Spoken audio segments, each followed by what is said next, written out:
Шэний хэсэг бодох хэлсний эцэст биеэ хатууруулах эрдэм рүү харцаа бурууллаа. Махан биеэ хөгжүүлэх нь маш чухал боловч яаран систем ашиглаж эрдэмээ сайжруулахын өмнө ижил төрлийн өөр хэд хэдэн эрдэм сурч туршлага хуримтлуулах нь зүйтэй гэж үзв.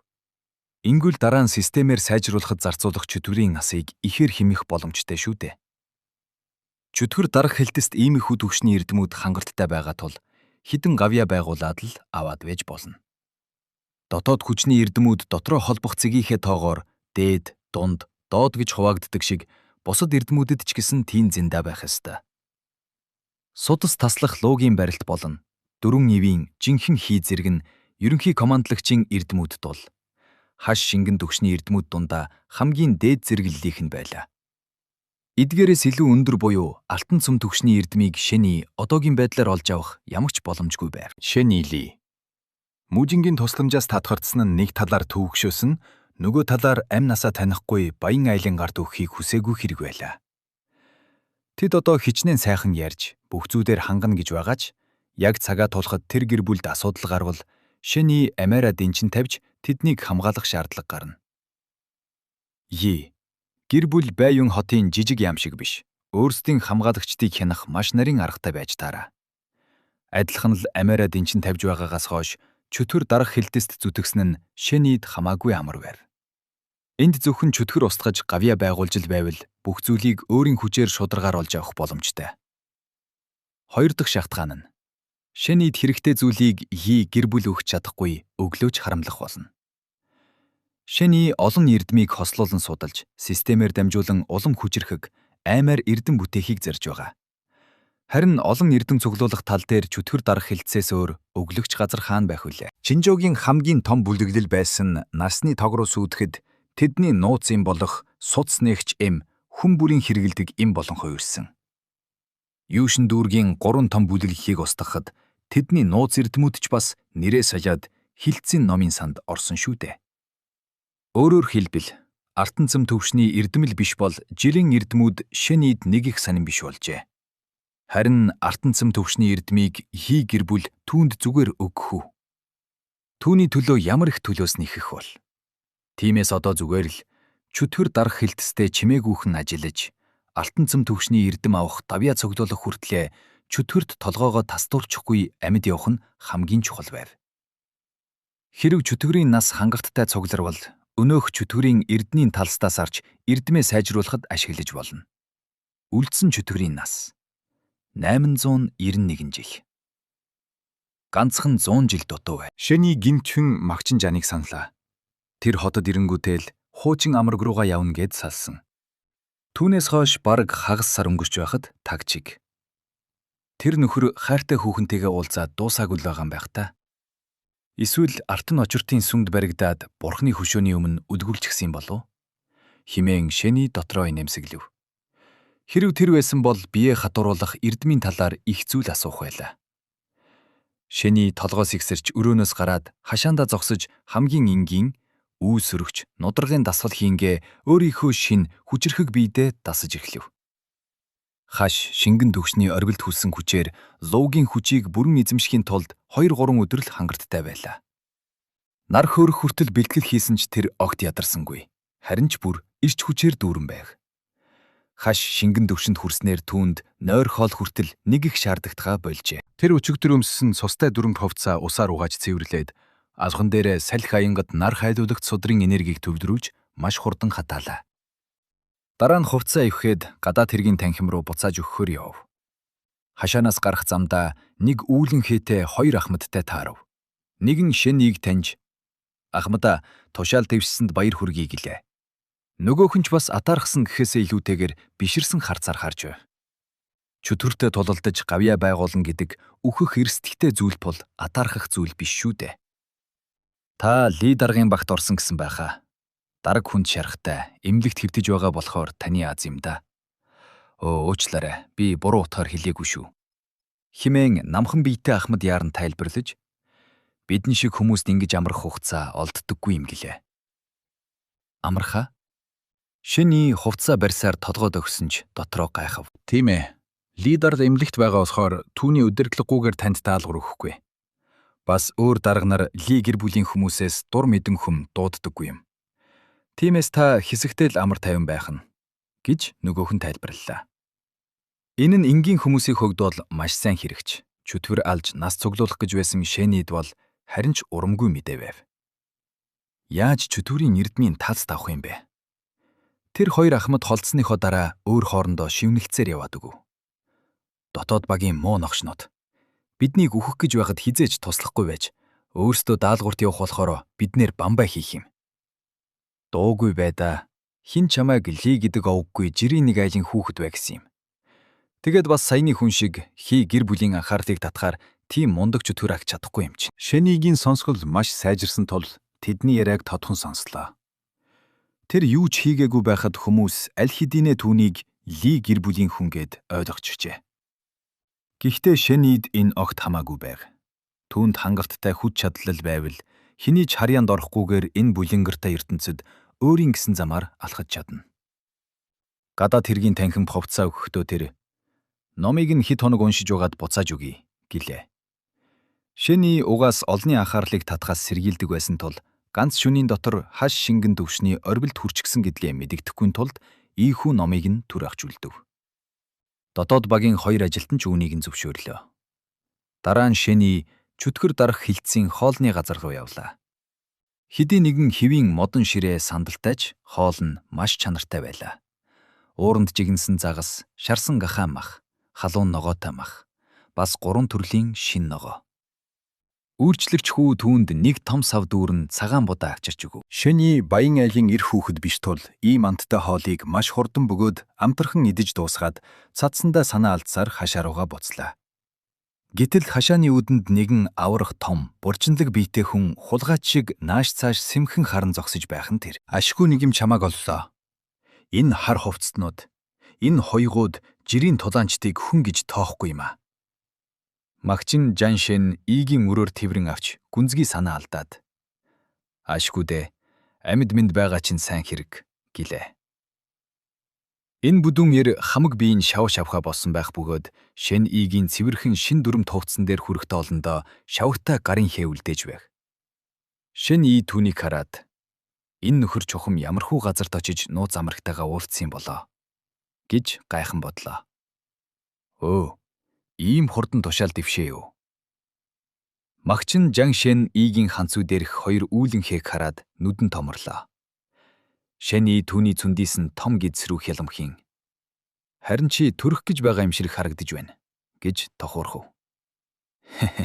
Бие хадууруулах эрдэм чинь ийм л байдгийн. Чи сураагүй болохоор ойлгохгүй л дээ. Химэн бүдүүн эр дагзаа маажингаа инэв. Дараа нь тэр царайгаа ноцтой болгож.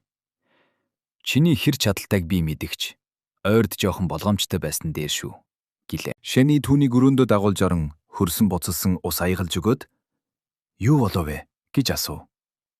Магчин Жан усыг залилж орхиод чи сонсоогүй юм уу? Линжан дүүрэгт маш том хэрэг гарсан гэлээ. Линжан дүүрэг гэдэг үгийг сонсоод Шэний орныхоо ирмэгт суун анхаарлаа хандуулав. Тэр дөнгөж саяхан их тэндээс ирсэн шүү дээ. Өмнө нь миний чамд ярьжсэн Чинфэн уулын их чинь санаж байна уу? Хориод их нэртэй ихмэр бүрдээ хайртай гэдэл магтаад байдаг хүн гэж Магчин Жан санууллаа. Санаж байна гэж Шэний толгойд өгөв. Чинфэн уул ямар хүчрхэг болохыг чи мэдэх үү? Мэдхгүй гэж Шэний үннээ хэлв. Магчин Жан гайхан амаа муруулгаад тайлбарлаж эхлэв. Чи чөтгөр дарах хилцийн ахмад байж өөрийнхөө хариуцдаг газрыг ч мэдэхгүй байхдаа яа тийм бэ? Чинжоо мужийн хамгийн хүчрхэг артан цэм төвшний мастертай 6 том бүлэглэл 4 том гэр бүл байдгийм. Жоо, Чан, Сун, Хи гэр бүлүүд. Тэгээд Чинфэн уулын илтчид, Киша хөндийн дээрэмчид, цагаан үл сүмийн даяанчид. Тэр хуруу даран тоорч. Бас Шяфэн эдхэнгийн илтчид гэдэл. Тавчхондоо эдгэр бүлэглэлүүд чөтгөр дарах хилцийн дараа орох хамгийн хүчрэхгүйд юм шүү дээ гэж хэлв. Алтан очиртын сүм тэгэд яасан юм гэж Шэний сонирхов. Тэдэнд артан цэм төвшний эрдэм байхгүй болохоор 3 дугаар зэрэглэлд орох байсан ч хамбал ам нь хагас бие хадууруулах эрдэмтэй. Тэр эрдмийнхээ хүчээр түүний бие хаш шингэн төвшний ориглоос давчгсан болохоор жинхэнэ артан цөмтөнгүүдтэй ин зэрэгцэж хоёрдугаар зэрэглэлд багтдгийг юм гэж Магчинжан санаа ардан хэлв. Ямар бие хатууруулах эрдэм юм бол хэн мэдлээ. Тэр эрдмийг сурахын тулд гайхалтай авьяастайгаас гадна 50 жил ном уншиж, 50 жил номлол сонсох хэрэгтэй гэдэг юм. Надад лав тийм боломж байхгүй хэмээн 40 гарсан Магчинжан гунигтайгаар хэлв. Тэрээр сэдэгтээ эргэж орон нүдээ томруулан ярьлаа. За тэр яах вэ? Нөгөө Чинфэн уулын элдчин чинь 150 нас ч хүрээгүй байж алтан цэм төвшөнд дөхөж очисон хамгийн гоц авьяастай шавн юм.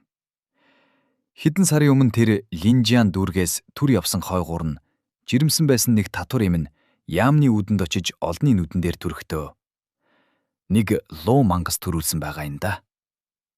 Шин игийн гартаа барьсан аяг үл мэдэг чижирхийлв. Тэр луу мангас хугацаанаас өмнө төрөөд ихийгээ ямар ч ясгүй болох нийтчихсэн гэсэн.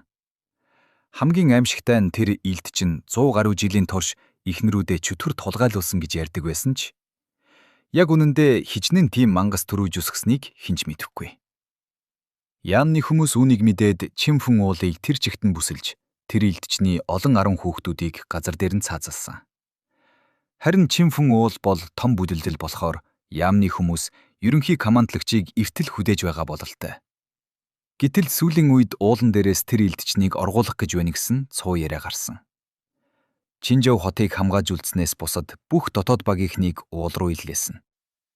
Бүр зарим гадаад багийнхнийг ч дайчилж байгааг нь. Чи дүнгэж ирсэн юм чинь аль болох цухтаарай да гэж Магчинжан анхааруулв. Шиний аяга ширээн дээр тавилаа. Өгзөөний 2 хоёгийн ярьж байсан дотоод багийнхан биднэр бамбай хийж байна гэдэг үгний утга сая л нэг тодорхой болов. Тэр гоц авьяастай элдчин гэдэг нь яг үнэндээ артан цэм төвшний хөгшин луу байсан байх нь. Хүнд үстэй болоод л хүчээ баг багаар харуулж олныг хуурч байж. Хэрв тэр оргож чадвал хамгийн түрүүнд чөтгөл дарах хилцээс өшөөгөө авах нь тодорхой гэж Магчинжан махаа огтлох хутгаа илбэнгээ санаа зовсон байдагтайгаар үглэв. Тийм. Би энд хэд хончихъя. Муу хүүдээ сайн багш олох гэж хамаг мөнгө өгчгөөд 10 өдөр ачаа зөөж байж арай их мөнгө олоод ирлээ. Гэд тэр орон дээр хөвтөд өгөв. Чи унтдаа. Би гадуур жоохон алхачаад ирье. Гэд Шэний өрөөнөөс гарлаа. Түүний дотор түгшүүр бас нууцхан алуучны зүн мэдрэгдэж байр. Хэрв тэр луу оргоод өшөөгөө авахар ирвэл хамгийн түрүүнд түүнийг хайх болов. Шүүн тосгонд алсан тэр шарахтай залуу луу. Цаг хугацаа, газар орн нь яг таарч байлаа. Тэр залуу луу бол Чинфэн уулын эгтчний оргсон хүүхэд нь байж таарна. Голын савдаг түүний халаасанд байсан луугийн цөмийг үнэрлээд л галзуурч дайрсан шүү дээ. Тэгвэл тэр хөгшин лууч бас энэ үнэрийг мэдэж чадах болов? Би чөтгөрүүдийн талаар дэндүү бага мэдэж байна. Хэрв ингэж таамаглах хэцүү байвал хамгийн муугаар л бодож бэлтгэлтэй байх хэрэгтэй. Химэн Шэний дотроо шийдлээ. Тэр системээ нэв. Өмнөм ядарсан үедээ салхи аянгад хуйжмлаар хүчээ сэргээдэг байсан бол одоо хаш шингэн төвшний оргилд хүрсэн тул тэр нь хитрхи удаан санагдаж байлаа. Хэрв би хамаг хүчээ шавхвал ямар ч юм уухгүйгээр хэдэн жилийн насаар хүчээ бүрэн сэргээж чадах бол химэн тэр бодоод салхи аянгад нар хайлуулагч судар руугаа жил жилээр нь нас оруулж эхлэв. Тэр шинэ эрдэм сурах гэсэнгүй. Зөвхөн хийн далай хэрхэн дүүрч байгааг л хэмжихийг хүсжээ. 5 дахь жил таны төвшин ахисангүй. Гэхдээ цусны энергичин бялхаж 270 цэгтээ зуухандаа дахин нэг шин цэг нэмж холболоо. Энэхүү санаандгүй олдсон бяцхан амжилт Шэнийг бар зэрэг баярлуулв. Тэр хүрээлэн буй орчны энергийг сорох хурдаа мэдэрч үзээд нэгэн дүгнэхтэд хүрлээ. Хэдий энэ судар нь өмнөх эрдмээсээ хэд дахин хурданч гэлээ. Түүний бие дэх дотоод хүчний багтаамж одоо 100 дахин томорсон байгаа шүү дээ. Хэрв тэр хамаг хааш шингэнээ шавхчихвал ямар ч им тангүйгээр байгалийн энергиэр буцаж дүүргэхийн тулд хамгийн багадаа 20 жилийн нас шаардагдах нэ.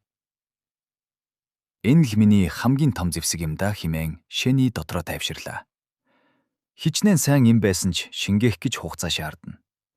Харин Шэнийд чөтгөрийн насал хангалттай байвал тэр хизээч хаанч хүчээ тэрбум секундын дотор 100% сэргээж чадна. Тэр бол хизээж ядардаггүй, шавхагдшгүй хүчтэй мангас гэсэн үг. Чөтгөр дарах хилцээний эмнэлгийн хэсэгт 30-аад модон байшин игнэн байрлах бөгөөд нааш цааш холхих хуйгууд бүгд ямар нэгэн байдлаар шархацсан байлаа. Тэдний дунд нэгэн цэвэрхэн хулсан байшин онцгойр нь харагдах бөгөөд тийшээ орох хүмүүс ихэвчлэн хар нөмрөгтэй өндөр тушаалын ахмадууд байв. Гэхдээ нэг үл хамаарах хүн байсан нь дүрмд ховцосч үгүй жирийн цамц өмссөн бурчиндаг залуу байлаа. Тэр баруун гараа унжуулсаар зүүн гараараа хаалга түлхэн орж ширээний ард цасан цагаан ховцтой суух хүн рүү хүндэтгэлтэйгээр дуудлаа. "Баяха. Өдөр болгон ингэж барайсан царайтай орж ирэхэ болохгүй юу?" гэж Баях хэмээх тэр залуу тайвнаар хэлв. Түүний царай яг л хаш чулуу мэт өөгүй цэвэрхэн бөгөөд хоёр шанааг нь дагсан үс нь унжиж маш цэвэрхэн гараараа эмийн ургамал ялгаж байлаа. Тэр толгоогоо жөрүүлгүй гараа тавь гэлээ. Фан хүн дуулууртай нь аргагүй завилж суугаад баруун гараа ширээн дээр тавь. Баях хідэн нарийн зүү гаргаж ирээд гарыг нь харах ч үгүй шууд л хатгаж орхив. Тэгээд эмээ үргэлжлүүлэн ялгах зураа хэлв. "Тэвчээрээ. Өнөөдрийг дагчхул гайгүй болно." Фан хүн толгой гудайлган суух бөгөөд түүний өргөн мөрн яг л баавгай шиг сүртэй харагдана. Судас залгах гэдэг нь ямар ч хатуужилтай дайчнийгч шүдэ зуухад хүргэдэг аимшигт өвдөлттэй имчилгээ боловч Фан хүнгийн царайнд ямар ч хувирал гарсангүй. "Санаа зовлтгүй. Нөгөө хүн чинь чамд нэг их хүнд гар хүрээгүй байна. Ямар ч сорив, уршиг үлдэхгүй." хэмээн Баях ургамлаа далд хийгээд сая нэг толгой өргөж хэлв. "Баярлалаа хаа" гэж Фан хүн сэхэ агун хариуллаа. Түүний бодол өөр газар байгаа нь ихт байв. Энэ үеийн гаднаас хоёр хүн шаварваар барьсаар чимээгүйхэн орж ирж цагаан хувцас залууд гүнээ мэхийн ясаллаа. Энэ хүн бол ерөнхий командлагчийн 3 дахь шав болох Бай Зимэн байв. Тэрээр 30 гаруй жилийн өмнө хааш шингэн төвшний орбилд хүссэн хүчрхэг мастер бөгөөд чөтгөр дарах хэрцийн хамгийн шилдэг эмчин юм. Бай Зимэн инээмсэглэн эрүүгээрээ дотог шорхыг дохлоо. Гэтэл гинтхэн өөдөөс нь сууж байсан дүүгийнх нь нүд татус хийж шууд босож очоод нөгөө хоёр хүний нэгийнхэн бугуунаас шүүрэн авч хүйтнээр архилв. "Та нар энд юу хийж байгаа юм?" Хөгшин Ю, Yi Xiao ар хоёр түүний алуурчны харцнаас айсандаа зүрхэн зогсог шахаж гартаа барьсан баараа салгануулан ээрч муурлаа. Фан дарга." Гэтэл Фан хүн тэднийг үг хийж дуусгахыг ч хүлээлгүй гартаа зоосон зүйтэйгээ дотоод өрөөрөө ухсгийв. Баяхын эмнэлэгт зөвхөн өндөр тушаалын ахмадууд эсвэл бусад эмч нар эмчилж чадхааргүй хүн шархтнууд л ирдэг. Тэгэхээр энэ багийнхнаас Ли Шинхэн л энд байж таарах нь. Фан хүн хөшгийг сөхөж ороод орон дээр битүү бордтой хэвтэж байгаа Ли Шинхнийг олж хармагцаа шүдэ 100 нураг шатхаж түүнийг заамдан босгоод хашгирлаа.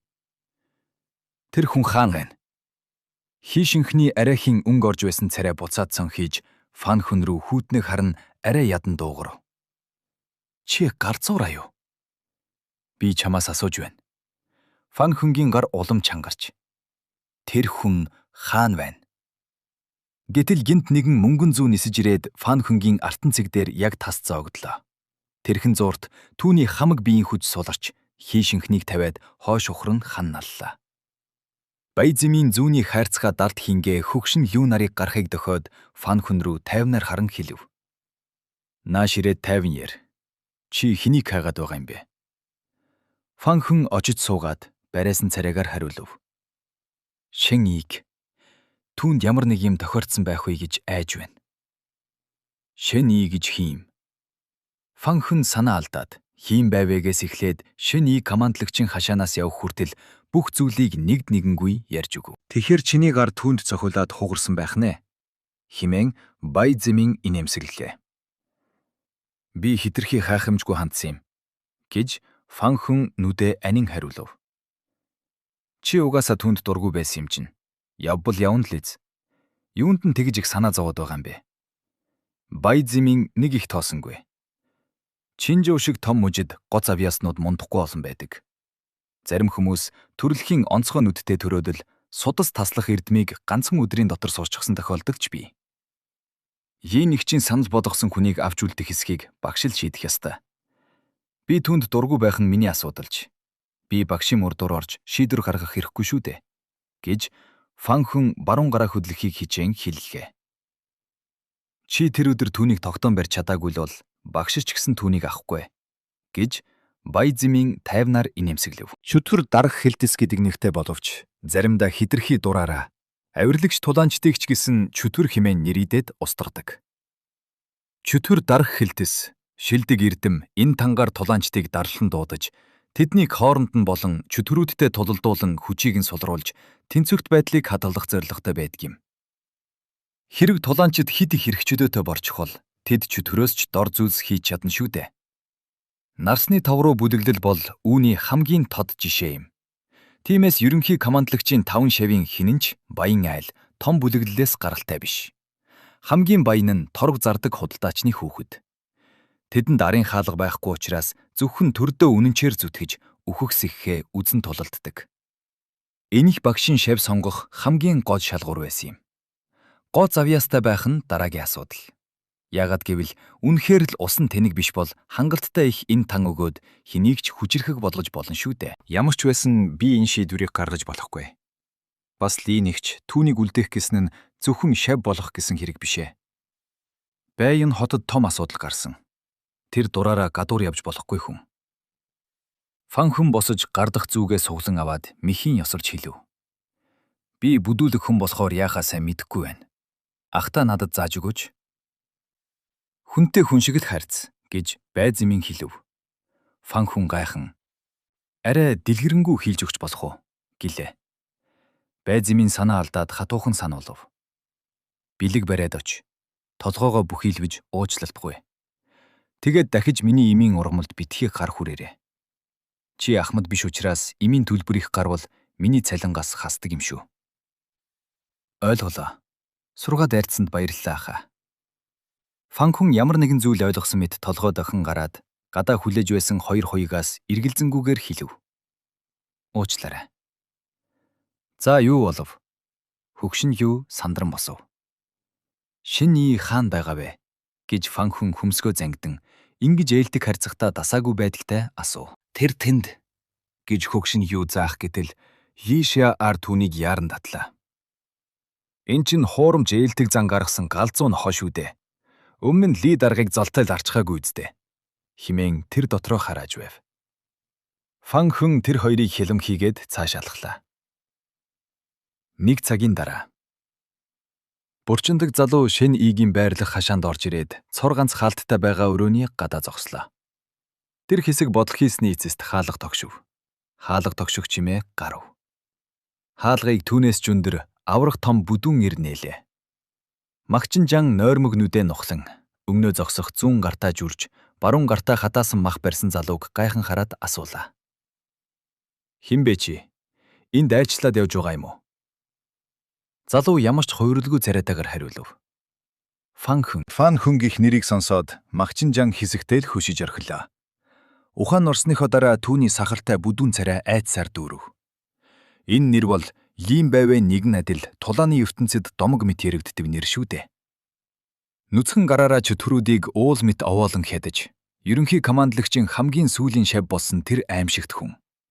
Гэтэл ийм мундаг хүн айлд зочлохдоо хитгэн ширхэг жүрж хатсан мах бариад ирнэ гэдэг.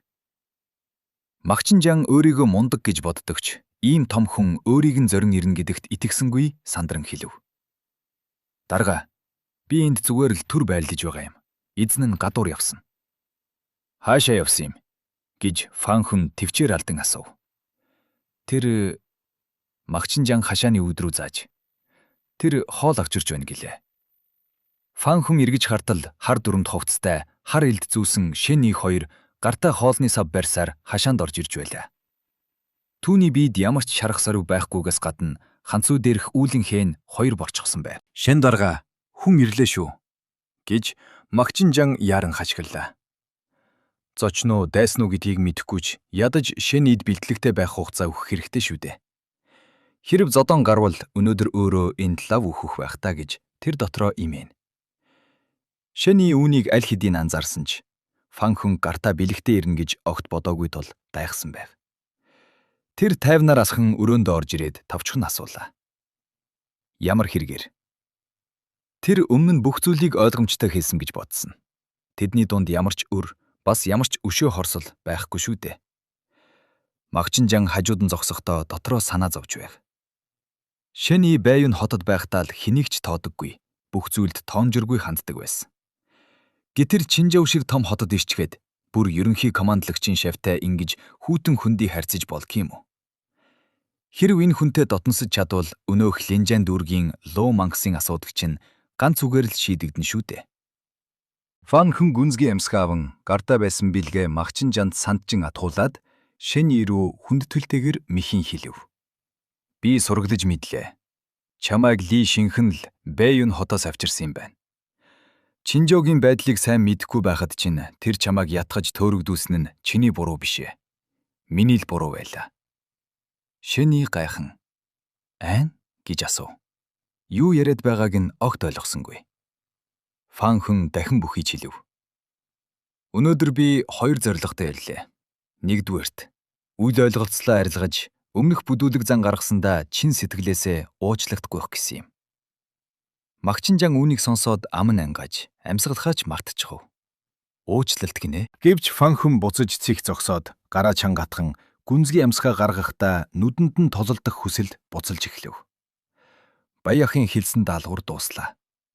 Харин 2-дугаарт би алдаагаа засаж чамайг буцааж аваачих гэж ирлээ. Хэрэг чи зөвшөөрөхгүй бол би хүч хэрэглэхээс өөр аргагүй. Буцаж очсныхоо дараа би дахин уучлагдахгүй хуулнаа. Химэн хаширхад түүний биеэс асар хүчтэй энерги ялгарч өрөөнд доторх агаар хүртэл халах шиг болов. Заваа юм. Химэн Магчин Жан дотроо харааж зэвсгээ гаргахаар бэлдлээ. Шинэ нийтээ нийлснээс хойш дандаа л ийм том асуудалд орооцолдох юм да. Өнөөдөр лав амаараа дэнчин тавьсан ч энэ мангасыг зогсоож чадахгүй нь тодорхой байв. Гэтэл Шиний хоолны саваа ширээн дээр тайвнаар тавиад маш тайван, тоомжиргүй хэлэв. Хэрэггүй. Дараа зодолдмоор байвал шууд л хэлж хийж бай. Түүний энэ ямар ч хамгаалалтгүй тайван зогшилт Фан Хүнгийн уурыг улам хүргэж тэр доогтойгоор инээгээд хэлэв. Би өмнө нь хайхрамжгүй хандсан нь чамд хэтэрхий их зэрэг өгчтэй. Энэ удаад би чамд жинхэнэ хичээл зааж өгье. Дараагийн хоромд Фан Хүн ор мөргүй алга боллоо. Энэ удаад тэр ямар ч алдаа гаргахгүй тулд хааш шингэн төгшний дунд шатны хамаг хүчээ дайчилсан байв. Түүний аимшигт хүч өрөөг бүхэлдэн дарж амьсгалахад ч хүнд болгов. Баяахын имчилгээ сайн шүү. Жохон өвдөн. Гэхдээ чи сайн хаширах болно доо. Химэн Фан Хүн Шэнигийн ард гарч ирэн судас таслах луугийн баригтаараа түүний судсуудыг онлон 2 гараараа уул мэд хүн дээр цохилоо. Гэтэл Шэний үл ялыг эргэж хараад яг ижилхэн хөдөлгөөн хийхэн тэр. Гэхдээ Шэнигийн хөдөлгөөн хамаагүй илүү төгс, илүү уран байлаа. Шэнигийн хурд Фан Хөнгөөс ялимгүй илүү байсан тул түүний хуруу Фан Хөнгийн 2 гарын судсан дээр төрүүлж буугаад дараа нь хурууга нудраг болгон зангидж хамгийн энгийн үйл сөрөгч нударгаар түүний цээж рүү дэлсэж орхив. Хүчтэй цохилтын чимээ гарав. Фан Хүн яг л өшөглөөсөн бөмбөг шиг хойш шидэгдэж газарт хид хид өнхрөөд унлаа. Түүний 2 гар дахиад их мдээгүй болж сул унжсан байр. Энэ бүхэн нүд ирэмхийн зуурт их болоод өнгөрлөө. Фан Хүн газар хэвтсэн чихтэй таазанд гүлрэн юу болоод өнгөрснийг ойлгохыг хичээнгүн бодол давтав. Харин Шэний хувцсаа янзлаад ширээний ард сууж хоолны саваа нээгээд Магчин Жанд савхсаар байна. Хоол ойдгэлээ. Магчин Жан савхыг авахдаа гадаа хэвтэх Фан Хүн рүү нэг, Шэний рүү нэг харж нүд нь орой дээрээ гарах шахаж байв. Түүний тархинд нэг бол энэ Фан Хүн биш, эсвэл энэ Шэний биш байх гэсэн бодол эргэлдэнэ. Надад нэг журж өгөөдөх гэж Шэний хэлв. Өө за гэд Магчин Жан сая л нэг сэхээ авч журж өглөө. Тэр Чинжигийн Шэний юу ч хийж чаддаг байсан гайхах зүйлгүй гэж хэлж байсныг дахин нэг саналаа. Шэний журж арилгангаа гадаа хэвтэх Фан Хүн рүү хялам хийв. Хаш шингэн төгсний оргилд хүрч дээрээс нь луугийн хүчтэй болсон Шэнигийн хувьд одоогийн Фан Хүн яг л удаан хүчгүй жаахан хүүхчиг харагдаж байсан юм. Хэрв сайн энч байгаа гэж хэлээгүй бол Шэний түүнийг арай зөөлөн цохих байлаа. Одоо тэл дав 2 сар хөдөлж чадахгүй байх. Иймэрхүү зодоонч мангасуудыг ганц л сайн хашрааж авахгүй бол байнга л дагаад ядаргаа болно шүү дээ. Хэсэг хугацааны дараа Фан Хүн арайхийн босож ирээд амнаасаа цус нулимж 2 гараа унжуулсаар орж ирж ширээний ард суулаа. Би юусоо ойлгохгүй байна. гэж тэр гүлийсэн харцаар хэлв. Би ч гэсэн ойлгохгүй байна гэж Махчинжаан толгойд өгөхөд дахианы гуй авч Фан Хүнд сарван. Чиний гар яатсан идхүү гэлээ.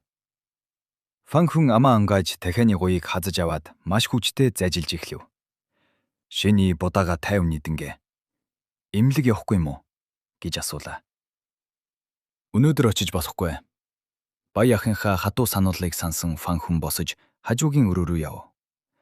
Хаалгаар гарахынхаа өмнө тэр ирбиж хараад улаан бутарсан царайтаагаар асуув. Миний түрүүний хэлсэн үг чамд хинээдтэй санагдсан уу? Үгүй гэж шүний савхаа тавиад. Та нар гоц авьяаснуу болохоор бардан байх нь аргагүй шүү дээ гэлээ.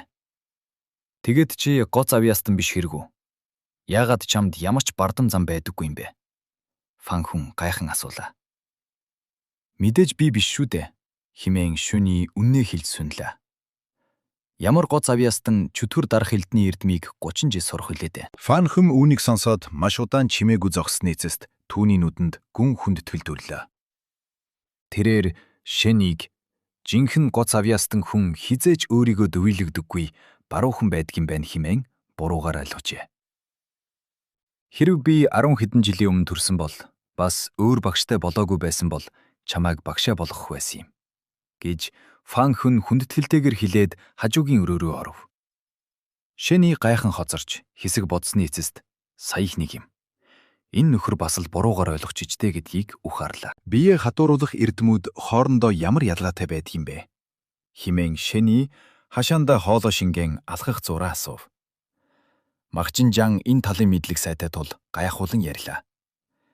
Ялгаатай байлгүй яах вэ? Алтан очиртын сүм шиг дотоод хийгээ ашиглаж биеэ хатууруулах арга байна. Эсвэл хоол хүнсээр бас цусаар хатууруулах гэх мэт олон арга бий. Гэхдээ ихэвчлэн эдгээр нь анхан шатны л эрдэмүүд байдаг юм. Хаш шингэн төвшөнд орвол иймэрхүү эрдэм маш ховор болно доо. Яагаад? Шэний гайхан асуулаа. Тэр биеэ хатууруулах эрдмийг маш хэрэгтэй гэж бодож байсан юм. Хэрв дотоод хий болон махан биеэ зэрэг хөгжүүлбэл ижил төвшнийхэн дундаа дийлдэшгүй болох биш үү? Махчинжаан мөрөө хавчин хариулв. Яагаад гэвэл нас хүрдэггүй юм аа. Анхан шатны тулаанч 100 орчим насалдаг. Харин хаш шингэн төвшөнд хүрвэл дахиад 100 нас, оргилд нь хүрвэл дахиад 100 нас нэмэгддэг. Биеэ хатууруулах эрдэм хэдий чиний хүчийг нэмэгч, байгалийн энергиэр дотор эргэтнээ тижээдэггүй болохоор хүний насанд ганц ч жил нэмдэггүй юм. Тэгэхээр энэ хоёрыг зэрэг сурна гэдэг бол маш их цаг үрсэн хэрэггүй зүйл байх нь. Түүний оронд хөнгөн алхам юм уу, өөр тулааны арга сурсан нь хамаагүй дээр байдаг юм. Химэн Махчинжаан тайлбарллаа. Шэний үнийг сонсоод сая л нэг юм ойлгож толгойд өгөв. Түүнд чөтгөрийн нас байдаг болохоор алтан нарны 8 эрдний биеийг сурахад амархан санагдсан ч. Энгийн хүмүүсийн хувьд бол 40 гаруй жилийг зөвхөн махан биеэ хөгжүүлэх гэж үрнэ гэдэг дэндүү харамсалтай байлаа. Энэ үед хашааны хаалгаар хий мүжин яаран орж ирлээ. Хэрээр чулуун ширээний ард суугаад хажууд нь зогсох огт танихгүй Махчинжааныг ч тоосон шинжгүй шэн ирүү шууд харна маш ноцтойгоор хэлв. Чанд том асуудал гарлаа. Саяхан Чинфэн ууланд юу болсныг чи мэдсэн үү? Гэж Ли Мүжин асуухад Махчинжаан саяхан энэ талаар ярьж байснаа санаад царай нь бариар. Хий Мүжин шэнийг царайг ажигласан ч тэр огтхонч гайхсан шинжгүй байлаа. Тэр санаа алдан хэлв. Мэдэж байгаа болортой. Саяхан Хинжаан дүүргийн командлагчаас дахин 500 гадаад багийн хуйгийг дайжлах тушаал ирсэн. Шархтай байгаа Ли Шинхэн Ма Тао хоёрыг стооцвол чиний болон миний нэр энэ жагсаалтанд орсон байна. Манай гэр бүл Чинфэн уустай эртний холбоотой. Тиймээс аав маань биднийг тийшээ явуулахгүй. Бас Чинжоод олон жил алтан цэм төвшний мастрыг бүсэлж устгах ажиллагаа болоогүй болохоор маш аюултай. Хий Мүжин өөрөөсөө нэгэн бичиг гаргаж ирээд үргэлжлүүлв. Манай гэр бүлээс биднийг өөр тийш нь салхинд гарах даалгаварт явуулах хуурамч тушаал гаргуулсан. Тэр бичиг дээр Хий Мүжин, хөгшин Юу, Хий Шао ар нарын нэр байх бөгөөд ганцхан хүний нэр бичих хоосон зай үлдсэн байлаа. Чи ухаантай хүн. Бас бидний амийг аварсан. Тиймээс би чамайг аваръя. Надтай хамт яв. Гэж Хий Мүжин шийдэмгий хэлв. Тэрээр баян язгууртан гэр бүлийн эрх мэдлийг гайхуулахын зэрэгцээ шэнийг өөрийн хүн болгох сүүлийн аргаа хэрэгжилж байлаа. Жирийн хоёгууд амиараа дэнчин тавьж тушаал дагах ёстой байтал хий гэр бүлийнхэн өөрсдийн харилцааг ашиглан зүхтэж чадж байгаа нь энэ юм. Хэрв Шэни энэ бичигт нэрээ бичүүлбэл тэр албан ёсоор хий гэр бүлийн хүн болох байлаа. Эн чинь одоо аврах тушаал уу эсвэл боолын гэрээ юм уу гэж Магчин Жан дотроо гайхан бодов. Шэни тэр бичиг рүү тайвнаар хараад огтхонч гайхсангүй. Тэр ингэн гэдгийг нь урдчлаад гадарлаж байсан юм. Ийм үжин шавдуулав. Хагас цагийн дараа ахмадууд тушаал бариад ирнэ. Хурдан шийд. Шэни гараа сунган өнөөх бичгийг авахад Лим үжингийн уруулд баярын инээмсэглэл тодорлоо. Гэтэл Шэни тэр бичгийг ивхэд буцааж өгнө маш тайвнаар хэлхэн тэр. Энэ надад тохирохгүй юм байна. Лим үжингийн цээж хурдтайгаар уулзаж уурандаа Шэнигийн бугуунаас тас зууран хаширлаа. Чи хитрхи бардан байгаа юм шүү. Тэнд очиод үхэн шүү дээ. Эн чинь ард ирэлдийг хамгааж чөтгөр устгах биш. Тулааны сургууль ихнийг хятах аллах шүү дээ. Шэни гараа татаж аваад ямар нэгэн зүйл хэлэх гэтэл хажуугийн өрөөний хаалга нээгдэж фанхан гарч ирээд хүүтнээр дуугарв. Нэг муу хуурамч тушаал авахын тулд заавал Ли гэр бүлийнхнээс царайчлах шаардлагатай гэж үү? Лим үжин түүнийг хараад нүдэн томров. Фанхан энд юу хийж байгаа юм бэ? Хэрв өөр хүн ингэж хийсэн бол Лим үжин тоохгүй байхсан. Гэтэл ерөнхий командлагчийн шав тэр тусмаа дүүнэр нь Чинжогийн хамгийн том командлагч нар байдаг энэ хүний хувьд Ли гэр бүл юуч биш байлаа. Оо, тийм учиртай байх нэ. Би л илүүц зүйл хийжтэй гэж Лим үжин ёжлон хэлээд босож загсав. Тэрээр хэдхэн хоногийн өмнө бие биенээ алах гэж байсан хоёр хүн одоо хамтдаа нэг хашаанд амьдарч байгааг хараад Шэнийг аль хэдийнэ Ли гэр бүлээс хамаагүй том ерөнхий командлагчийн ард талд орч хожгиж буруугаар ойлголоо. Намайг уучлаарай. Би ингээд явъя гэд Лим үжин хүүтнэр харан хашаанаас гарлаа. Фанхан Шэнигийн хажууд ирж зогсоод дотроо ихэд баярлаж байв. Шэни өөрийг нь хүндэтлээд Ли гэр бүлээс татгалзлаа. Одоо багшийн шав болох нь тодорхой боллоо гэж тэр боджээ. Би чамайг энэ даалгавраас чөлөөлүүлэхийн тулд Баяхаас тусламж гуй гэж Фанхан хэлэхээр бэлтгэрлээ. Гэтэл энэ үед хашааны гадаа хүнд хөгийн чимээ гарч 40 гаруй хоёыг дагуулсан хар нөмрөхтэй нэгэн ахмад орж ирээд хаширснаа гинт дуугаа хурав. Тушаар сонс. Гадаад багийн хоёыг Шэнь-И намайг дагаад Линжан дүүрэг рүү. Тэр ахмад хашаан дотор Лим үжин бас Фанхан хараад аман сангаж эхэллээ. Зүгээр нэг шинэ хоёыг дуудах гэж ирсэн чинь яагаад ийм томчуудтай таарчваа? Лим үжин чимээгүй зогсно. Харин Фанхан хизээж бусдаас гуйж үзээгүй бардам амтан байсан ч энэ удаад Шэнь-Игийн төлөө ам нээж ахмадад хандна. Тэр гэж хэлэх гэтэл Шэнь-И элднийхээ хувгаар Фанхан зөөлөн түлхээд урдуур нь орч. Өнөөх хойгуудын дунд очин зогсоод маш товч бөгөөд тайвнаар хэлхэн тэр. Мэдлээ. Би явъя. Ахмад дотроо уужран гүнзгий амьсг авсан бол хашаанд үлдсэн Лим үжин, Фанхан, Магчин Жан гурав хөшөө шиг л гацж орхив. Шэнь-Игийн бодол маш энгийн байлаа. Тэр оргосон луу амьд байгаа цагт би хизээж 50 мунтаж чадахгүй. Би өөрийн нүдээр тэр лууг үххийг харах ёстой. Лим үжин Шэнь-Игийн араас гүдрэн ширтсээр үлдлээ. Түүний цээж хурдтайгаар уулзаж амьсгаан давхцна. Тэр ямагт хүн ямар нэгэн ард талтай байж л амар тайван амьдардаг гэж боддог байсан. Гэтэл энэ залууд Ли гэр бүл. Тэр байтугай ерөнхий командлагчийн нөмөр нөөлөгч хэрэггүй байжээ. Түүний нүдний өмнө өчигдөх нь цуснд бодогдсон хар илдээ далайн чөтгөр хядаж байсан Шэнь-Игийн бардан бөгөөд эрх чөлөөтэй дүрдүрх дахин тодорлоо. Тэр уруулаа чанга зууж, өөрийн ирэхгүй нэг л гунигтайгаар санаа алдав. Линжан дүүрэг чимхэн уул. Илг хар хавцад руу хідэн 10 хүүчрхэг хагас чөтгөр морд өдөр шүнгүй давхсаар тоос босгон ирлээ. Хар нөмрөхтэй ахмад мориноосоо бууж игнүүлэн барьсан майхнуудын зүг харав. Өглөө эрт борооны шүүдэр буусан түүдэг галын мутаа сууналах бөгөөд түүний хажууд артан бүрэгдийн хатгамартай дотоод багийн 10 гаруй хоёгийн цогцыг игнүүлэн тавьсан байлаа. Цогцууд бүгд ясаа гартал гүн цавчигдсан элдний шархтай ажээ. Хун Лэй ахмад морио хөдлөн алхахдаа нүдэн татусхив. Гадаад багийнхан илүү эрх чөлөөтэй цөөхүүлээ нийлж хэрэг илрүүлдэг бол Дотоод багийнхан жинхэнэ арим шиг жагсаж нэгдсэн хүчээр чөтгөрийн үрийг устгадаг. Тэднээс хүн өхөн гэдлэн байдал бүрэн хяналтаас гарсан гэсэн үг байлаа. Майхнаас бас нэгэн алтан бүрэгдийн хатгамалтай хар нөмөрхтэй залуу гарч ирв. Тэр хүн лээгээс дор хаяж 10 насаар дүү харагдах бөгөөд баруун гартаа боолттой царай нь цонхохор байв. Яагаад ийм удаж байгаа юм гэж тэр ихэмсгээр дургуутсан өнгөөр асуулаа. Би харин чамаас асуумаар байна. Жав Канлын ахмадаа. Хүн зээгийн хоозоо хүүдэрч нөгөө гараараа элднийхээ хуйг атгав. Чамд 40 хүн өгөөд энэ илд харах хавцлыг хамгаалж чинфэн уулынхныг доош буулгаж болохгүй шүү л гэж тушаасан. Гэтэл чи ингэж хамгаалсан хэрэг үү гэд цогцод руу заалаа. Илд харах хавцал бол дээрээс хамгаалахад маш амархан. Өндөрлөх газар тул ямар нэг хөдөлгөөн гарвал шууд төв рүү мэдээлж тусламж дуудах бүрэн боломжтой байсан юм. Би энд зүгээр суудаг хүн биш. Жав Канлын хөмсгөө өргөн бардам инээгээд хэлв. Хэрв тэр ууртай илд гэдэг өвгөн гинт гарч ирээгүй бол би хэдийнэ дайраад орчихсон байх байлаа. Чин жанжны өмнө очиод надад тэргүүн гавья бичих ёстой шүү. Хүнлээ түүнийг алгадмаа санагдсан ч бие арайхын барьж өндөр хавцал руу харлаа. Хавцлын ирмэг дээр саарл хугацтай мөнгөлөг үстэй өвгөн завилж суугаад өгдөг дээрээ энгийн нэгэн төмөр илд хөндлөн тавьсан байр. Энэ бол чинфэн уулын ууртай илд химээх ахмад бөгөөд олон жилийн өмнө хааш шингэн төгшний орбилд хүрсэн алдартай мастер юм.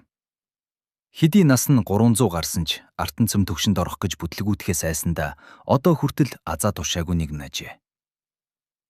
Би шархадсан ч тэр өвгөн бас л хүнд бэртсэн. 15 хоногтой лавс ихэхгүй дээ гэж Жав Канлын бахархалтайгаар хэлв. Тэрээр баян айлын гаралтай гэр бүлийнхээ нууц эрдмийн ачаар өөрөөсөө хамаагүй илүү төвшний мастертай тулалдаж амьд үлдсэндээ бардан байх. Гэвч түүний энэ дими бахархал ард зогсох дотоод болон шинээр ирсэн гадаад багийн хойгуудын уурыдын уурыг л барж байлаа. Шин ийм орныхоо жолоог таймнаар атхан зогсно. Биднийг яагаад ингэж хүчээр ярахтай дуудсан очин энэ байж дээ гэж тэр дотроо ухаар. Гавья гин шүү. Буцаж очиод ташуур дуудахтаад бэлтэж бай та. Хүнлээ шүдэ зун хилээд бусад руугаа эргэж. Гадаад багийнхан мориноос буу гэж тушаав. 40 хуйг зэрэг буулаа. Хүнлээ тэдний урдуур алхан хэлв. Би бол Хүнлээ. Чөтгөр дарах хилтэст 60 гаруй жил ахмад хийж байна. Хаш шингэн төвшний дунд шаттай. Бид одоо чинфэн уулын оргилд байгаа Чин Цанкун жанжны удирдлагад ажиллаж байна. Та нар энэ дотоод багийн тэнгүүдийн баасыг цэвэрлэх гэж ивсэндээ ууртай байгааг би мэднэ. Гэхдээ санаа зовортгүй. Хэрв алдаа гарахгүй бол буцаж очиод хүн бүрд алтан цэм төвшний даалгаврын гавья бичнэ. Энэ үгийг сонсоод хойгуудын нүд сэргэв. Хаш шингэн төвшний даалгаврыг 20 удаа хийж байж нэг алтан цэм төвшний даалгавартай тэнцдэг шүү дээ. Тэгээд ч энэ удаад тэд тулалдахгүй. Зөвхөн хавцлыг л манах үүрэгтэй байв. Шагналд нь Хүнлээ хуруу дарантоолов. 3 шил үнэт юм. Анхан шатны дээд зэрэглэлийн дурын нэг эрдэм. Хаш шингэн төгшний доод зэрэглэлийн нэг эрдэм. 3 жилийн цалин болон 2 сарын амралт. Хүнлээгийн энэ үгийг сонсоод Шэнигийн нүд хүртэл гэрэлтлээ. Чөтгөр дарах хэлтэс хатууч гэсэн шагналдаа үнэхээр гар татдаггүй ажээ. Байюн хотод байхад энэ зэргийн шагналыг зүүдлээс ч цааш зүйл байлаа. Та нарын хийх ганц зүйл бол энэ хавцлыг л сайн манах. Хүнлээ ихний хүний өмнө очиж зогсоод тушаав. Нэр төгшнээ хэл. Юу дачин анхан шатны сүүлийн үе илд ашигладаг. Ван мөн анхан шатны сүүлийн үе нудрагны эрдэмтэй. Дайбин хаш шингэн төвшний ихэн үе. Би илд ашигладаг. Хүнлээ 3 үүлэн хээтэй Дайбин гэх эмэгтэй өмнө хэсэг саатав. Ийм залуу хаш шингэн төвшний хүн жирийн нэгэн байх боломжгүйг тэр мэдэж байлаа. Хүнлээ түүний илд рүү гараа сунгахад эмэгтэй хойш нэг алхан илдээ хамгаалав. Хүнлээ ёжтой инээмсэглээд дараагийн хүн рүү очлоо. Дараагийн хүн бол нуруулаг, үзэгсхэнтэй царайтай. Хар дүрмд тогтсон яг л түүнд зориулж ойсон мэт төгс таарсан залуу зогсож байв. Анхан шатны оргил үү гэж Хүнлээ түүний 2 үүлэнхийг харан асуув. Шэни тодгоос ихсрээд маш тайвнаар хариулв. Хаш шингэн төвшин. Энэ үгэнд бусад хойгууд уулга алдлаа. Чинжөө мужид 70-80 наснда хаш шингэн төвшөнд хүрвэл мундагт тооцогддог. Гэтэл 30 ч хүрээгүй залуу хаш шингэн төвшөнд байна гэдэг бол зөвхөн асар том бүлэглэлийн гоц авьяастанд л байх зүйл. Бас дөнгөж хитгэн хүн асуухад л хоёрч хаш шингэн төвшний залуус гарч ирнэ гэдэг гайхалтай байв.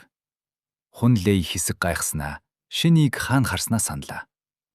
Тэр жижиг хашаанд ерөнхий командлагчийн шав Фан Хүн, Хий гэр бүлийн охин, бас нэг мундаг мастер Магчин Жантай хамт байсан залуу шүү дээ. Түүнд энэ даалгавраас мултрах бүрэн боломж байсан ч өөрөө хүрээд ирсэн нь Хүн Лэйгийн хүндэтгэлийг хүлээв. Залуу баатар гэж үүнийг л хэлэндэ. Хүн Лэйгийн царай зөөлөрч хатуухан санаолов. Санаа зовлтгүй. Зөвхөн манаанд их зогсно. Чин Жанжин одоохондоо Чинфэн уулынхныг хүүс тэмтрэх шийдвэр гаргаагүй байна. Тэд нөгөө луу мангасаал гаргаж өгчихвөл бид шууд буцна. Хамгийн гол нь саяны Баян айлын эрх бацаан шиг 40 хэд хүрсэн мөртлөө дахаан тарих гаргаж л болохгүй шүү. Чи 10 хүнийг ахалж доод талын битүү ойг манан шүү гэж Хүн Лэй инээмсэглэлээ тодруулан хэлээд цааш алхлаа. Гэхдээ түүний хоолойн төвөнх үж мэдэг хөдөлж Шэнигийн чихэнд нэгэн нууцлаг дуу шивнэн сонсогдов. Тэр эмэгтэйг сайн ажилдж байгаарай. Ямар нэгэн сэжигтэй үйлдэл гарах бол надад шууд мэдэгдээрэй. Дотоод хийгээр дамжуулан дуу дамжуулах энэ аргыг сонсоод Шэний бар зэрэг гайхав. Түүнд сурах зүйл маш их байгаа бололтой. Хүн Лэйгийн хэлсэн хүн нь мэдээж нөгөө хоёр анхан шатны тулаанч биш нь тодорхой. Шэний нүднийхээ булангаар нөгөөх Дайбин гэх эмэгтэй рүү хялам хийлээ. 30 гаруй насны тэр эмэгтэй хэдий хар дүрмт хурцтайж нилээн үзэгсэлэнтэй тогтун харагдах боловч нүдэнд нь ямар нэгэн айдас сандрал нуугдж байлаа. Хүн Лэй Шэнийд хитрхи найрсаг хандж байгаа нь бусдын анхаарлыг ирэхгүй татав. Бусад хоёгууд Шэний рүү гайхан харж яагаад 2 үүдэн хээтэй ахмад 3 үүдэн хээтэй хүнийг өдөрдөж байгаа юм бол гэж дотроо бодцгоно. Бас нэг багт 2 хааш шингэн төгшний хүн байна гэдэг дэндүү тансаг хэрэг байв. Энэ бүхнийг түүдэг галын дэргэд хөвтөх Жа Канлинч бас ажиглаж байлаа. Хүн Лэйгийн хэлсэн гахаан тарих гэдэг үг түүний чихэнд тодхон сонсогдсон шүү дээ. Жа Канлин хүүтнэр инээмсэглэн уруулаад олов. Чинжоод буцаж очоод би чамайг яаж ойлуулахыг хараарай Хүн Лэй гэж тэр дотроо зана. Шэнийгээс бусад хоёгууд бүгд хэвийн төвшний хүмүүс байлаа. Нийт 38 хүнээс ганцхан хөгшин ахмад л хааш шингэн төвшөнд хүрсэн бөгөөд олон жилийн гавьяагаараа энэ удаад тушаал дэвшиж насаа уртсах гэж ирсэн нь илг харагдана. Шэнийд нэг л зүйл гайхалтай санагдсан нь. Энд цугларсан хүмүүс бүгд ханцундаа дор хаяж нэг үүлэн хээтэй байв. Нөгөө эмийн усанд орж биеэ хатууруулсан гих жилийн хоёгууд нэг ч харагдсангүй. Хүн Лэй 40 хүнийг гадаад багийн уламжлалт аргаар хуваарлж Шэний болон хөгшин ахмад хоёрт тус бүр 10 хүн өгөөд үлдснийг нь өөрөө ахлан хавцлын 3 талыг мануулахар болов. Буудлах газар бэлд гих тушаал өгөгдөхөд бүгд тарцгаалаа. Энэ үед түүдэг галын дэргэдээс нэгэн доогтой дуу гарав. Хөөй, дүүхүү. Би шарахтай байгаа болохоор энэ хідэн арчаагүй амттыг миний өмнөөс удирдаад өгөхгүй биз. Жав Канлин. Шэнигийн урдуур гараа сунган хаач хэлв. Энэ үгэнд хүн бүрийн анхаарал тэдний зүг чиглэлээ. Хүн Лэй хүртэл азхаагаа удаашруулв. Энэ тэнэг амт нь ийм том алдаа гаргах чад ингэж бардамнаж чадж байна гэдэг үнэхээр уур хүрмээр байлаа. Гэвч Шэний түүнийг огтхон ч тоосонгүй. Тэрээр урдуур нь хөндлөн тавьсан Жав Канлины дээгүүр нь зүгээр л алхаад гарчихв. Жав Канлин гараа сунгасан чихтэй хүшиж орхилоо. Хэсэг хугацааны дараа тэрээр гараа буулах нь биеэ ихцэлж нүүрэндээ хуурамч инээмсэглэл тодруулан занал хийлсэн өнгөөр хэллээ. Хаанхын бацаан бэ? Их зантай юм аа. Миний залуугийн үетэй л адилхан байна. Чинжоод буцаж очоод сайн танилцах хэрэгтэй юм байна да. Гадаад багийн хоёгууд энэ үгийг сонсоод дотроо дургуутсаж байсан ч хинч юу ч хэлж зүрхэлсэнгүй. Дотоод багийнхан угаасаа л артал сайтай Баян айлын хүүхдүүд байдаг шүү дээ. Хаанхынх гинэ? Хүн Лэй түүнийг доромжилсан өнгөөр харж хэлв. Өвөөгөр чинь аала гэж дуудуулах хэмжээний айлынх та.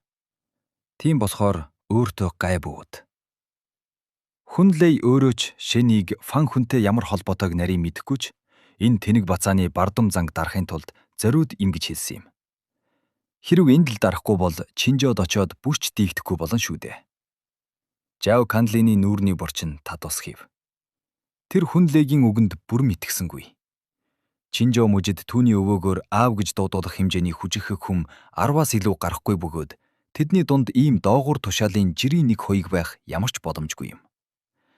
Гэсэн ч тэр дахиж дуугарсангүй. Майхан руугаа орлоо. Түүний ард үрдсэн дотоод багийн хоёгууд үүхсэн нүхтийнхөө цогцос руу гунигтайгаар харж дараа нь хизээ өөрсдөө ийм байдалд орохол гэхээс айж байлаа. Хавцлын доод талын битүү ойд.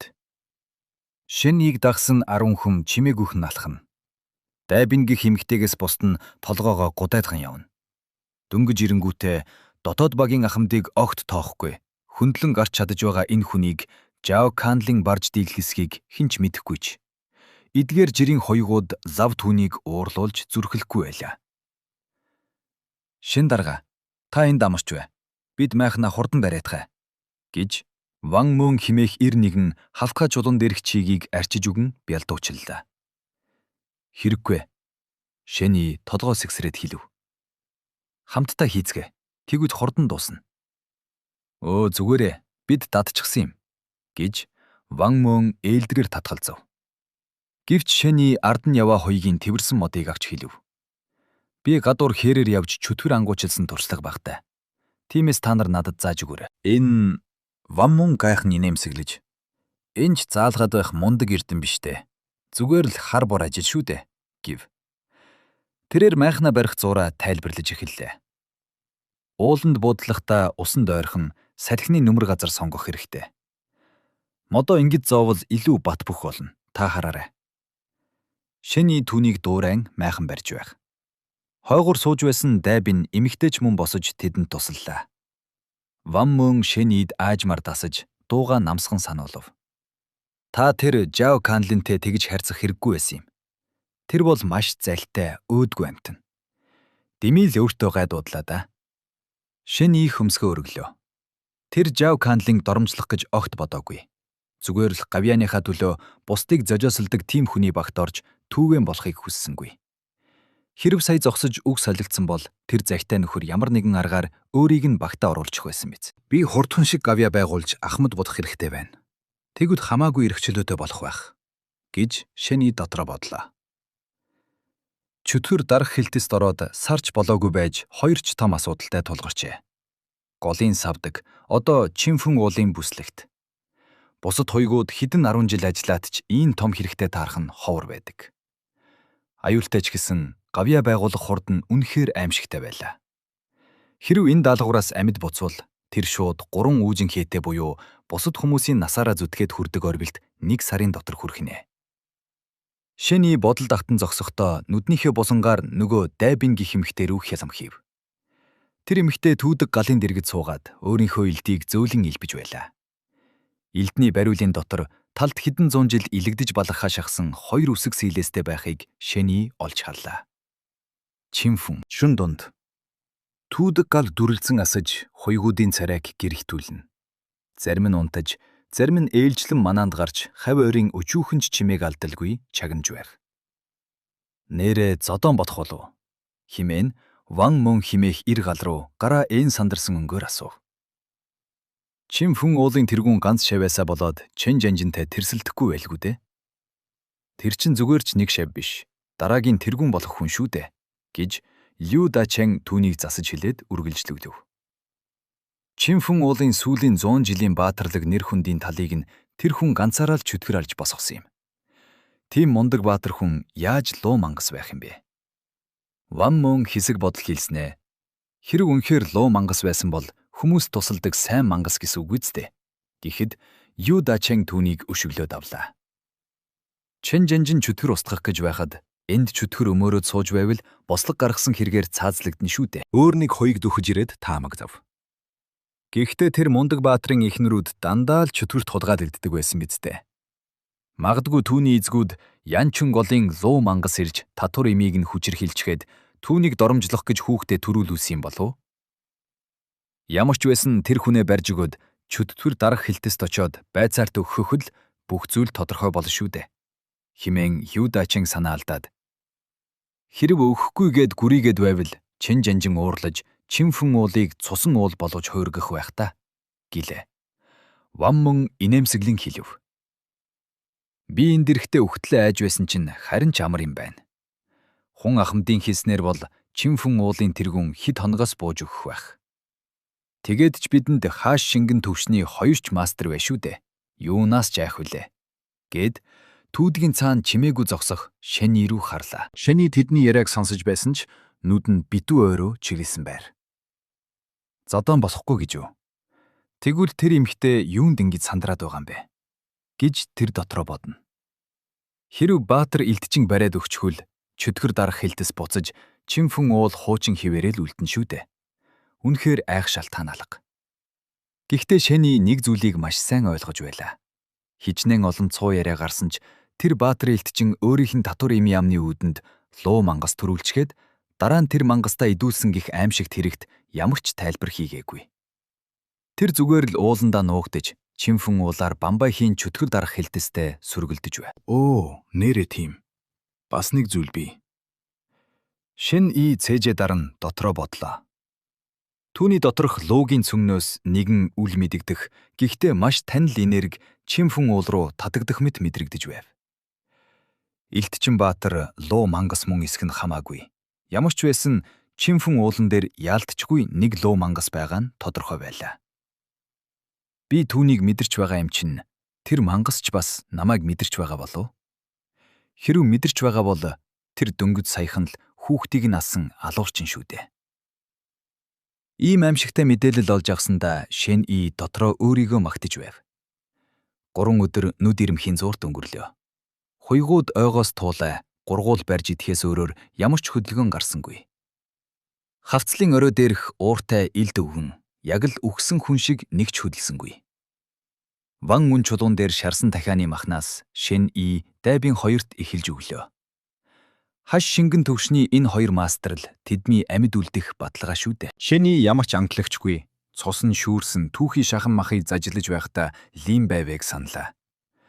Тэр эмхтэй иймэрхүү имийг яаж тийм амттай юм шиг иддэг байна. Харин түүний хажууд суух дайбын эмхтэй илдээ атгасан чихтэй өнөөх махыг яг л хамгийн сүүлийн зоог мэт яаран гүд заллиж байв. Шэни түүний хансуу дээрх 3 үүлэн хэрүүх ялам хийлээ. 20 жилийн хөдөлмөр шүү дээ. Үнэхээр харамсалтай. Орой болж хойгууд мананд гарах гэтэл Шэни гинтхэн хэлв. Өнөөш нь би ганцаараа мананд гарна. Та нар бүгд умд. Хойгууд гайхан. Дарга ингэж болохгүй байхаа. Бид олон жил ажиллахдаа ийм зүйл харж байсангүй гэцгээв. Гэвч Шэнигийн үгэнд 2 утга байдаггүйг тэд мэдэх тул баярлалаа гэж хэлээд бүгд майхандаа орцоолоо.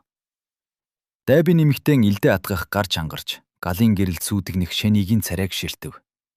Тэр өөрийнхөө сандарлыг нуух гэж их хичээсэн ч энэ залуу яаж мэдсэн юм бол. Тэр гинтхэн өргөдөх сэтгэл төрж хэллээ. Чи ч гэсэн унтдаа. Өнөөш нь би мананд гарах. Энэ залуу царайлаг, гоц, авьяастай, ухаантай, бас залуухан. Хаяа нэг хатуу үг хэлдлийг эс тооцвол бараг л төгсгүн. Ийм хүн Чинфүн уулын бэлд өгөх нь дэндүү харамсалтай санагджээ. Энэ бол дайбингийн зүгээс түүнд амьд үлдэх боломж олгож буй сүүлийн анхааруулга байлаа. Гэвч Шэни хувцаа гүйж босоод маш тоомжиргүй хэлв. Хурдлаарай, би яарч байна. Чөтгөр дарах хэлцийн цааз хүртэл энэ эмэгтэйг айлгаж чадахгүй байхад тэр илүү үгүрхийг хүссэнгүй. Дайбин нүдэ анлаа. Үнэхээр зөрүүд ядаргаатай хүн юм да. Тэр илдээ хуйнаас нь сугаллаа. Гэтэл элдний чимээ түүний гараас бус өөдөөс нь харах битүү ойгоос сонсогдох нь тэр. Ойн гүнээс нүд гэлбэм артан гэрэл гарч яг л луу нисэж байгаа мэт асар хүчтэйгээр чиглэн ирлээ. Чинфүн уулын 4 хувцастай нэгэн эрэлтээ хааш шингэн төвшний хамаг хүчээ шавхан гартаа гэрэлтэх илд барин дайрч байв. Түүний элдний салхинд бүдүүн модод хүртэл хугаран унаж байлаа. Энэ бол 100 жилийн бэлтгэлийн хүч. Тэрхүү аимшигт элдний гэрлийн өмнө Шэни огтхонч хөдөлсөнгүй. Хар дүрмд хувцсан салхинд хийсэж түүний тас хар нүдний гүнд артан шаргал гэрэл аажмаар асч эхэллээ. Хаш шингэн төгшөнд хүрсэн хүний бие яг л жинхэнэ эммэд анхлын үнэр гэрэл цацруулдаг бол. Зөвхөн тухайн төвшнийхээ орбилд хүрсэн хүнх тэрхүү гэрлээ дотроо нууж чаддаг. Гэвч яг одоо Шэнигийн нүднээс хурц гэрэл цацарч түүний доторх артан цус буцлан Нууцлагдсан байсан тэр асар их хаш шингэний энерги гадагштэлж, хаш шингэн төгшний оргилд хүрсэн жинхэнэ сүр хүчээ анх удаага дэлгэлээ. Хурц элдний чимээ гарч, унтаж байсан хуйгууд бүгд сэрэм майхнаасаа гарч ирцгээн илдээ сугаллаа. Хамгийн түрүүнд тэдний нүдэнд туссан зүйл бол тэнгэрээр дүүрэн цацрах элдний артан гэрлүүд байв. Чи үхмээр байна уу? Амьд үлдий гэвэл замаас холд.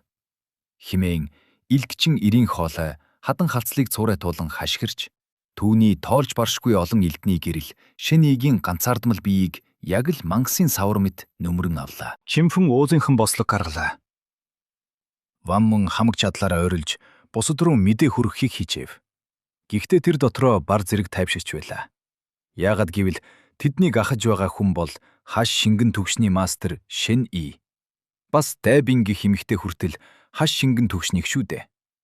Хоёр мундаг мастер нийлбэл энэ хардларыг төвгүүхэн няцааж чадна гэдэгт тэр итгэж байв.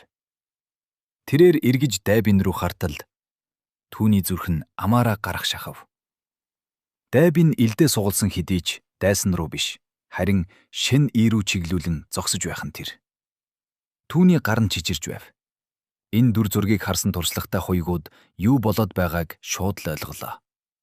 Дайбин бол дайсны талын тагнуул байж. Ал химэн хуйгууд шүдэ 100 Дайбин рүү дайрлаа. Гэтэл тэр үед хүчтэй дэлбэрэх чимээ гарав. Өнөө хилтчин ирийн тэнгэр дүүрэн цацруулсан элдний гэрлүүд нэг зэгт төвлөрнө. Шэн И рүү хатгах яг тэр мөчөд асар хүчтэй дэлбэрэгт болж хар салхитэгдэн хуйгуудыг хойшин шидэж орхилоо. Дүү минь, одоо дайраач. Химэн элдчин ир сандран хаширв. Дайбин түүний хоолойноос айдас сандарлыг мэдэрлээ. Чимхэн уулын мундаг ахмад нь дөнгөж 20 хэдтэй залуутай тололдоод ингэж сандарна гэдэг итгмээргүй хэрэг байв. Тэр уг нь Шэнийг зүгээр л айлгаад явуулах санаатай байсан ч Шэний өөдөөс нь сөргөлдөхөөр шийдсэн тул Дайбинд өөр сонголт үлдсэнгүй. Хэрв одоо л дайрахгүй бол тэд хоёулаа эндээс амьд гарахгүй. Дайбин өөрийн хааш шингэн төгшний хамаг хүчээ дайчлан илдээ барьсаар Шэнигийн ард талаас нь дайрлаа. Поос манарсан тулааны төвд. Шэний нэг гараараа элднийхээ ишийг атгаж, доороос дээш суглахдаа илдээ бүтэн гаргасангүй. Зүгээр л хуйнаасаа цохуулсан элднийхээ их биеэр өнөө хилтчин ирийн цохилтыг хөнгөн хаачгсан зогсож байв. Тэрээр элдчин рүү тайвнаар ширцээр илдээ үргэжлүүлэн сугалсаар л байлаа. Шэний бугууга үл ялэг эргүүлэхэд түүний зоогийн хүчтэй аимшигт махан биеийн хүч бүхлээрээ илд рүүн дамжив. Элдчин ирийн гартаа барьсан бат бөх ган. Илд яг л ном шиг мурууж эхлэхэн тэр. Элдчин ирийн духнаас хөл сасгарч нүүрэндээ итгэж ядсан аимшигт дүр зураг тодрууллаа. Түүний гар руу ирж буй хүч нь хүнээс биш, харин уул шиг том хүн дүст мангасаас ирж байгаа мэт санагдав. Төмөр хугарах чимээ гарлаа. Ган илд ердөө 3 секундын дотор бут үсрэн хугарч, хилтерхийнүүд нь элдчин ирийн бие рүү зоогдлоо. Харин Шэнигийн хар илд зогшилтгүй дээш цагчиж, элдчний баруун ташаанаас зүү мөр хүртэл нь гүн гихчин зүсэж орхив. Элдчин орилогч сөхөөгүй байтал Шэний түүний ингрээс нь шүүрч аваад ард тал руугаа, өөрөөр хэлбэл Дайбин рүү маш хүчтэйгээр чулуудлаа. Ахаа. Дайбин өөдөөс нь нисэж ирэх ахыгаа хараад сандран дайрагтай зогсоож, түүнийг барьж авахар гараа сунгав. Гэтэл хүчтэй мөргөлдөг чимээ гарав. Ахыхан биеэр дамжиж ирсэн Шэнигийн тэр аимшигт хүч Дайбинийг яг л ууланд мөргүүлсэн мэт хүчтэйгээр цохлоо. Тэрээр ахыгаа тэвсэн чихтэй хойш нисэж хид хідэн бүдүүн модыг хуг мөргөөд газар унав. Дайбины дотор эрхтнүүд нь бяцрах шахаж, амнаасаа цус олгойдуулан хагас өхлөд боллоо. Түүний олон жил бэлтгэл хийсэн эрдэм, хаш шингэн төгшний хүч нь Шэнигийн энэ аимшигт хүчний өмнө өчүүхэн шавж мэт санагдаж байлаа. Дайбин амьсгаадан айдас дүрнүүдээр хажуудаа унсан илд рүүгээ гараа сунгав. Гэтэл түүний гарыг хэн нэгний гудал маш хүчтэйгээр гიშгэж орхилоо. Дайбин өвдсөндөө орилон дээш хартал. Шэн И түүнийг дээрээс нь хүүтнэр ширтэж хар элднийхээ үзүрийг Дайбины хоолойд тулгасан байв. Элднээс нь ганц л хурууны зайтай байсан хэдий ч Дайбин дахиж элдээ авахыг хүссэнгүй. Хэрв тэр хурууга үйл ялэгд хөдлөгвөл энэ хар элд хоолойг нь нэгт сүлбэх болно гэдгийг тэр мэдэж байлаа. Түүний нүд цөхрлөөр дүүрв. Дөнгөж хоёр үүлэнхээтэй байж яагаад ийм аимшигтай хүчтэй байдаг вэ? Түүний хажууд хөвтөх хилдчин эр цустай шүдээ ярзайлга нь инээмсэглэж арайхийн дуугарав. Бидний амийг үлдээсэнд баярлалаа ахмадаа. Шэн ий түүн рүү хялам хийгээд элднийхээ хавтгаагаар түүний нүүр рүү тас хийтэл миг цохоод ухаан алдуурчгав. Олон юм ярих ядаргаатай амтан бэ. Энэ элдчин түрүүн дайрахтаа өөртөө зүхтах цай үлдээсэн байсныг Шэни анзаарсан. Хэрв Шэни айгаад хойш арваад атхан мухарсан бол энэ хоёр хулгайч тэр чигтээ зүхтах байлаа. Даанч Шэни ухарсангүй. Харин ч урагш дайрч тэднийг ганцхан цохилдоор л устгахчлаа. Тэднийг алах уу үгүй юу гэдг нь Шэнид хамаагүй. Шүүхээр орсны дараа өөхөх хэсгийг нь чөтгөр дарах хэлтэс шийдэх үз. Шэни илдээ хуйлаад газар унсан ган илдийг холдуулж өшөглөөд ард нь гайхаж хүссэн хуйгуудад тушаалаа. Энэ хоёрыг хүлээд хун ахандад аваачиж өг. Вамман болон бусад хуйгууд сая юу болоод өнгөрснийг ч бүрэн ойлгож амтсангүй. Хаш шингэн төвшний хоёр мастер нийлж дайраад Шэнид ганцхан цохиулаад л дууслаа шүү дээ. Вамман хэд хоногийн өмнө Шэни түүнтэй хэрхэн даруухан харьцаж байсныг санаад би энэ хүй төрөглөө. Энэ залуу гаднаа ээлдэг харагдахч үнэндээ бол хүнийг нүд цавчилгүй ардаг аимшигтай мангас байж. Хуягууд яарангүйж очоод хагас өглөөд болсон тэр хоёрыг яг л гахаа хөлж байгаа мэд бүдүүн молсоор багллаа.